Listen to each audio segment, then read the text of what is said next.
ಗುಜರಾತ್ ಪ್ರವಾಸದಲ್ಲಿರುವ ಪ್ರಧಾನಿ ನರೇಂದ್ರ ಮೋದಿ ಅವರು ಕಾಂಗ್ರೆಸ್ ವಿರುದ್ಧ ತೀವ್ರ ವಾಗ್ದಾಳಿ ನಡೆಸಿದ್ದಾರೆ.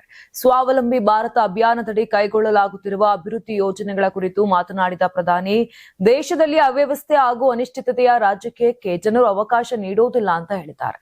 ಇನ್ನು ಕಾಂಗ್ರೆಸ್ ಅಥವಾ ರಾಹುಲ್ ಗಾಂಧಿಯ ಹೆಸರನ್ನ ಉಲ್ಲೇಖಿಸದೆ ಮಾತನಾಡಿದಂತ ಅವರು, ಕೆಲವರು ಭಾರತವನ್ನು ಕೆಣಕಲು ಮತ್ತು ದೇಶದಲ್ಲಿ ಹತಾಶೆಯ ವಾತಾವರಣ ನಿರ್ಮಿಸಲು ಪ್ರಯತ್ನಿಸುತ್ತಿದ್ದಾರೆ ಅಂತ ಆರೋಪಿಸಿದರು. ಕಳೆದ 12 ವರ್ಷಗಳಿಂದ ಕಾಂಗ್ರೆಸ್ ಅವ್ಯವಸ್ಥೆ ಮತ್ತು ಅನಿಶ್ಚಿತತೆಯನ್ನ ಹರಡುವ ಮೂಲಕ ರಾಜಕೀಯ ಲಾಭ ಪಡೆಯಲು ಯತ್ನಿಸುತ್ತಿದೆ. ಆದರೆ ದೇಶದ ಜನರು ಪ್ರತಿ ಚುನಾವಣೆಯಲ್ಲೂ ಸೂಕ್ತ ಉತ್ತರ ನೀಡಿದ್ದಾರೆ ಎಂದು ಹೇಳಿದರು. ಇನ್ನು ಕರ್ನಾಟಕದ ರಾಜಕೀಯ ಬೆಳವಣಿಗೆಗಳನ್ನು ಪ್ರಸ್ತಾಪಿಸಿದ ಪ್ರಧಾನಿ ಮೋದಿ, ಇತ್ತೀಚೆಗೆ ರಾಜ್ಯದಲ್ಲಿ ಮುಖ್ಯಮಂತ್ರಿ ಬದಲಾವಣೆ ನಡೆದಿತ್ತು. ಇದರಿಂದ ಕಾಂಗ್ರೆಸ್ ವಿರುದ್ಧ ಸಾರ್ವಜನಿಕರಲ್ಲಿ ತೀವ್ರ ಅಸಮಾಧಾನ ವ್ಯಕ್ತವಾಗುತ್ತಿದೆ ಎಂದು ಹೇಳಿದ್ದಾರೆ.